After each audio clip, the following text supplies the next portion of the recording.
Otep à tous, bien-aimés frères et sœurs, le chef d'état-major de l'armée du Nigeria, le général Christopher Moussa, vient de sortir de ses réserves et il a parlé. Il a pris le contre-pied carrément de Tinubu. Eh oui, il a reconnu aujourd'hui qu'il y avait des États va-t-en-guerre qui voulaient attaquer le Niger et que pour lui, ça n'avait aucun sens parce que le Niger et le Nigeria, c'est un même peuple, ils n'ont pas de problème particulier et qu'ils ne peuvent pas se faire la guerre parce que cette guerre était une guerre par procuration. Mawa et baby. Tinubu est dans tous ses États. Oui. Le général Moussa l'a dit, hein, il dit non. C'est une guerre par procuration et l'Afrique ne doit pas être un terrain où les autres viennent faire leur guerre. Ça doit s'arrêter. Voilà un général qui a la tête sur les épaules. On n'a aucun intérêt à se battre entre nous. Parce qu'on a le même ennemi.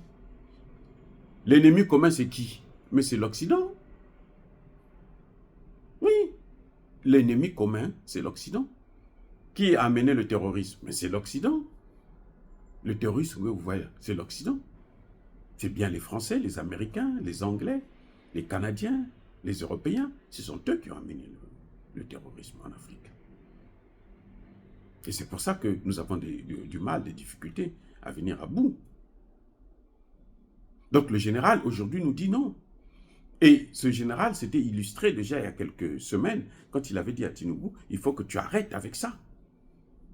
Il a déjà parlé à Tinubu, il faut que tu arrêtes avec cette histoire-là d'aller agacer le Niger. Parce que nous ne sommes pas là pour faire la guerre. Et il y a un autre problème qu'il a soulevé, mais très clair. C'est certainement à cause de ces raisons-là aussi que Tinubu a écourté son voyage en France. Il a dit, mais ces gens-là ne nous vendent pas des armes. Ce qu'ils nous donnent, ce n'est pas des armes. Mais le président du Burkina Faso l'avait déjà dit. Il dit, les Occidentaux n'ont pas l'autorisation ou le droit de nous vendre des armes létales. Ils préfèrent nous donner des lance-pierres, des bouts de bois, pour combattre contre des gens qui ont des obus. Vous voyez, les Américains sont fiers de dire « Oh, le Rwanda a des missiles sol-air. » Ok, le Rwanda a des missiles sol-air, hein, mais ils ont eu ça où? On fabrique des missiles sol-air au Rwanda, mais c'est les Occidentaux qui ont donné. Parce que le Congo a des Sukhoi. Le Congo a des drones. Voilà ce qui est en train de se passer. Mais vous pensez que ça va durer combien de temps? Maintenant, là, ils sont en difficulté. L'Afrique du Sud est venue avec son équipement. Et l'Afrique du Sud est soutenue par les pays du BRICS. Il n'y a rien à faire. Quand l'Afrique du Sud vient comme ça, c'est que les pays de BRICS ont dit, vas-y, nous on te soutient. Yeah. Donc le général a fait savoir que mais, nous avons un problème avec ces gens, ils ne nous donnent pas des armes. Donc en fait, si l'armée nigérienne n'arrive pas à venir à bout du terrorisme, c'est parce qu'ils ne sont pas bien équipés. Je reviens. Reprenons les choses. Quand vous écoutez le patron de l'armée nigériane, donc du Nigeria, quand vous l'écoutez, il est en train de nous dire, nous, Africains, que si le Nigeria n'arrive pas à mener la guerre contre le terrorisme, c'est parce qu'ils n'en sont pas équipés. Dans la lutte contre le terrorisme, l'équipement, c'est quoi? Question. C'est quoi l'équipement? L'équipement, ce n'est pas seulement les Kalachnikov. Non. Non. Si quelqu'un vous a dit ça, c'est faux. Le premier instrument qui est nécessaire, qui est essentiel, qui est incontournable, c'est le service de renseignement. Le satellite. Pourquoi le Mali réussit? Le Burkina et le Niger. Pourquoi? Ce sont eux qui vont maintenant prendre les terroristes là où ils sont, les chercher là où ils sont. Ils ne les attendent plus. Dans ces pays, on n'est plus en défensive, hein, non. On est à l'offensive, on attaque. Parce qu'ils ont maintenant quoi? Des satellites. Ils ont les satellites. Et ils ont le service de renseignement venu de la Russie. Pourquoi Tshisekedi échoue? Parce que le service de renseignement de Tshisekedi est tenu par Israël. Non seulement il y a beaucoup de Rwandais qui se sont infiltrés dans l'armée, mais il y a aussi le fait que ils n'ont pas un service de renseignement efficace. Ils ont un service de renseignement qui joue le double jeu. Tshisekedi combat avec l'armée française, avec les mercenaires français. Qu'est-ce qu'ils connaissent? Qu'est-ce qu'ils ont comme armement? Leur armement, on a vu ça en Ukraine. L'Ukraine, les Ukrainiens ont dit, ramenez vos histoires là, les Français. Ils ont dit aux Français, les Ukrainiens, ramenez vos histoires là. On ne peut pas faire la guerre avec ça. Ça, c'est pour faire ce sont des jouets. Donc, le général nigérien sait qu'ils n'ont pas le service d'information fiable. Ils n'ont pas l'équipement, les drones, les avions de combat et autres. On nous a dit, on nous a trompés quand nous faisons croire que le Nigeria, c'est l'une des plus grandes armées africaines. C'est faux. C'est faux. Ils ne sont pas équipés. La première armée africaine, c'est l'Égypte. Après, vous avez des pays comme l'Algérie. Et maintenant, le Maroc occupe, plutôt le Mali occupe la deuxième place. Actuellement, le Mali est devenu la deuxième puissance militaire en Afrique.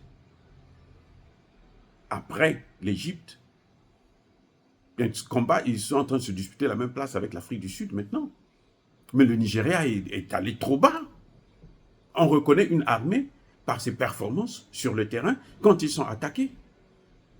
Ils sont attaqués par Boko Haram depuis plus de 20 ans.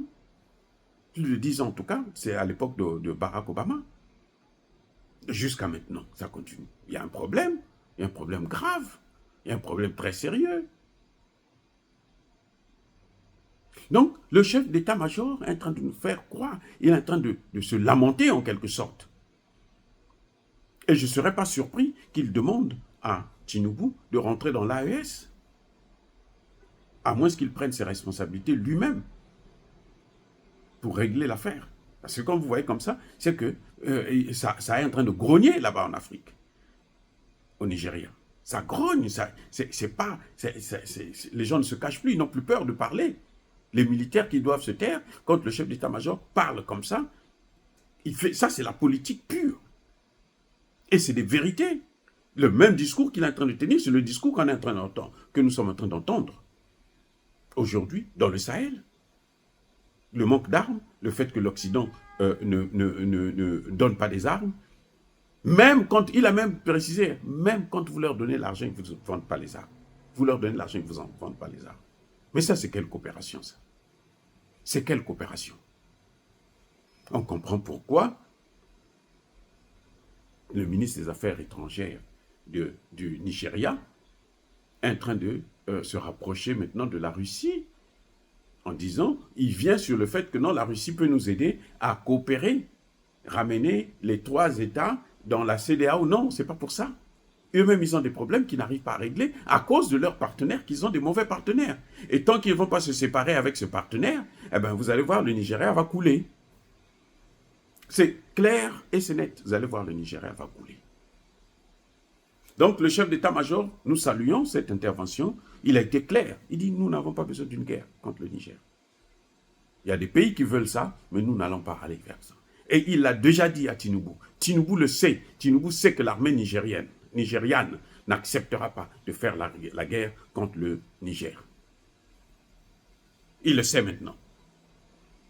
C'est pour ça d'ailleurs qu'il a vite reculé. Maintenant, il voulait faire venir la base militaire française au Nigeria pour que cette base militaire-là puisse attaquer le Niger. Là, ça veut dire aussi que la base militaire française ne sera pas la bienvenue au Nigeria.